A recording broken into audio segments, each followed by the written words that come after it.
From my aggregate compilation from the social media so far, I think Nigerians are ready.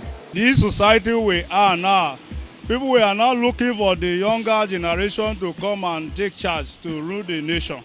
So that is why some other people will not be ready for Tinubu to come in to rule Nigeria, because the youth, they want to take their power. Yes, I would say Nigerians are ready for Tinubu to be their president. I can't speak on behalf of every Nigerian. I feel like the emotions present in the country is one that is of mixed feelings. I say some Nigerians are ready, some aren't. So I feel like that's the case on ground currently. I would say not like 100%, but let's say like it's a 70-30 range. At all, I'm not sure.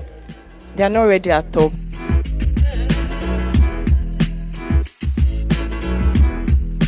To what people say, I heard, he said he was a good governor when he was in Lagos State. I feel like a lot of the older generation, when they speak of Tinubu's legacy, they're always kind of like in awe, but I feel like it was for that time.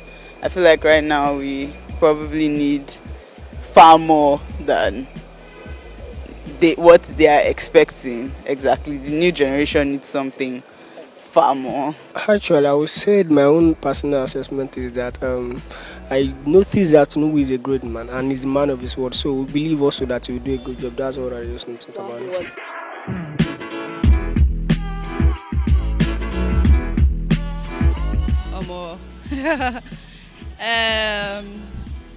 I can't say really, because there are we have so much, like there are a lot of sectors that we feel we need things to work in Nigeria. So I'll just say he has won it. Let's just hope for the best. Let's hope he has good plans for Nigeria, basically. We don't need Tinubu to fix anything than the things we have needed Buhari to fix. To me, electricity, education. You should look at some people that don't have houses. You should just find house for them. They need him to fix the power sector and security.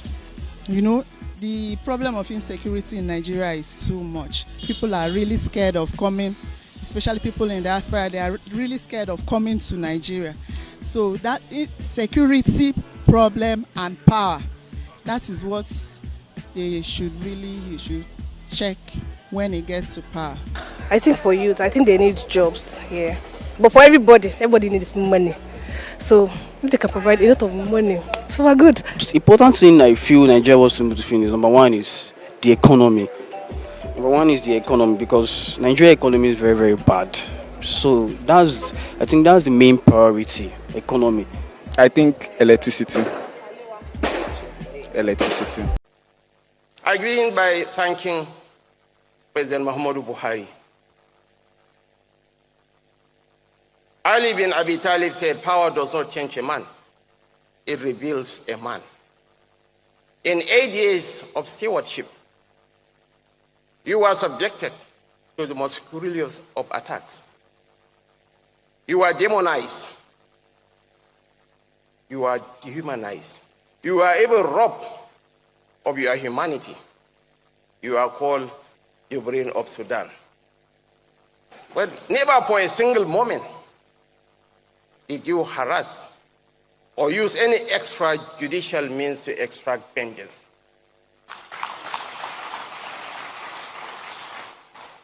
About a year ago, the nation was at the brink of an implosion. There was acute agitation for a power shift. For the first time in the contemporary history of Nigeria, I dare to be contradicted by anybody. For the first time, a sitting president provided the enabling environment for the conduct of a just and fair primaries in his political party. That was how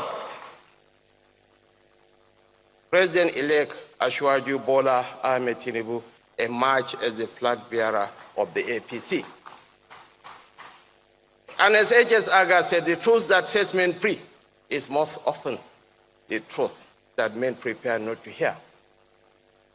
The digital anarchists can say whatever they want, but the truth is that President Muhammadu Buhari conducted the fairest and just election in the contemporary history of this nation. Take out of it, God does it so that men will fear before him. And the fear of God is the beginning of wisdom.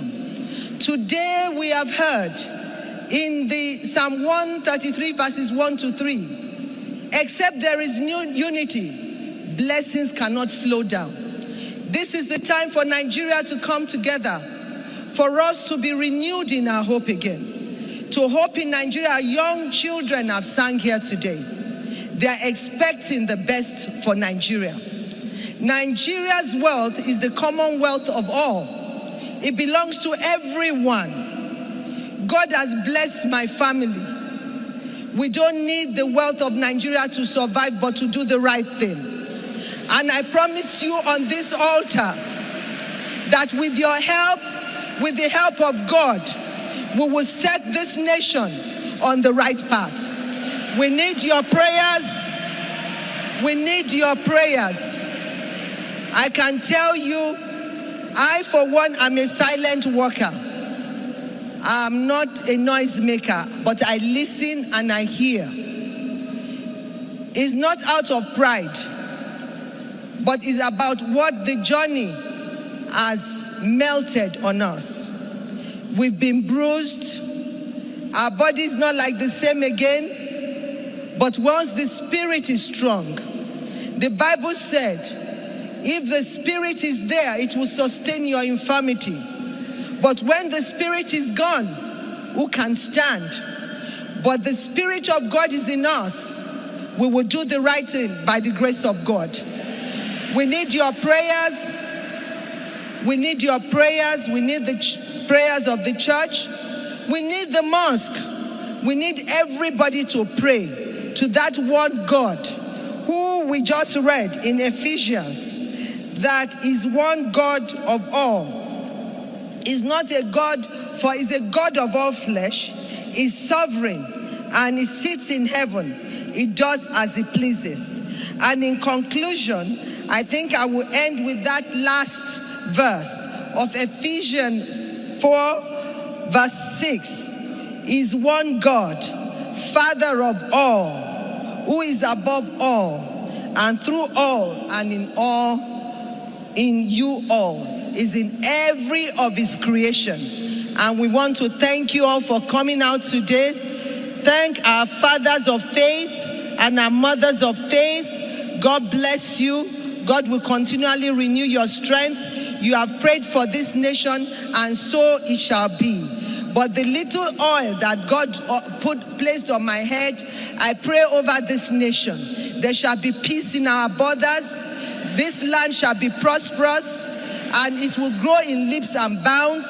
Nigeria will be the cynosure of all eyes, and Nigeria will take its place among the common. Merciful to us. I can tell you on my own that we never believed this could happen. But thank God for giving us hope, for giving us the resilience to continue in the race of life. Ashiwaju is 71, I'll be 63. I bet I will be one of the oldest first ladies Nigeria would have. We need the grace of God, and we need everyone to do what Nigerians are expecting. Today, God has really proved himself, as he did on the night of the primaries, and put his seal on it. Because when I saw votes count to be 1,271, I said, God, it means you are here. I was humbled to my rock bottom. And to believe that this is the 7th consecutive democratic transition that Nigeria will be experiencing, that shows that this is a time for perfection for Nigeria. Perfection in the sense that the word of God, I remember for over 2 years, we've been praying in our churches according to Isaiah 43, verses 18 to 19, that we should not remember the former things, that God is going to do a new thing. A new thing came, and we still kept arguing with God. Who can argue with his maker? No one. And I know in Ecclesiastes, chapter 3, verse 14, God said, whatsoever I do it is for. As we come to the close of this important inauguration lecture, I stand before you with profound sense of pride and gratitude. Today, we have embarked on a journey of introspection, enlightenment, and collective growth. We have delved deep into the theme of deepening democracy for development and explored the lessons that will guide us as we transition to a new era. Throughout this lecture, we have recognized the challenges and divisions that have tested the very fabric of our nation. We have confronted the harsh realities of inequality, the persistence of corruption, and the imperative to empower all citizens. But more importantly, we have unearthed the transformative power of democracy and the immense potential it holds for our great nation.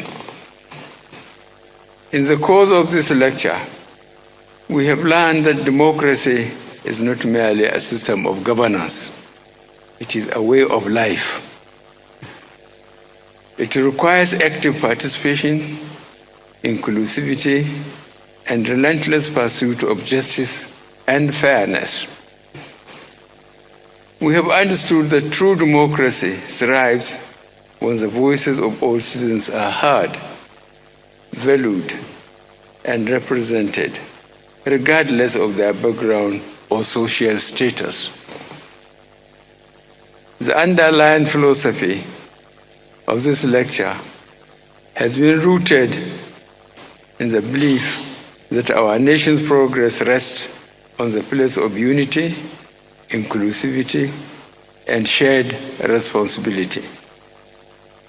We have acknowledged that the task of nation building is a collective one, transcending political affiliations and personal interests. It is a commitment to leaving no Nigerian behind, ensuring that every citizen feels the positive impact of good governance and enjoys the dividends of democracy. Don't forget to subscribe to get notified. And as you dey share your support, now say God bless you too. Sense on the bed. Plan B TV, Plan B TV, Plan B TV. Oh, Plan B TV, Plan B TV, Plan B TV, Plan B TV.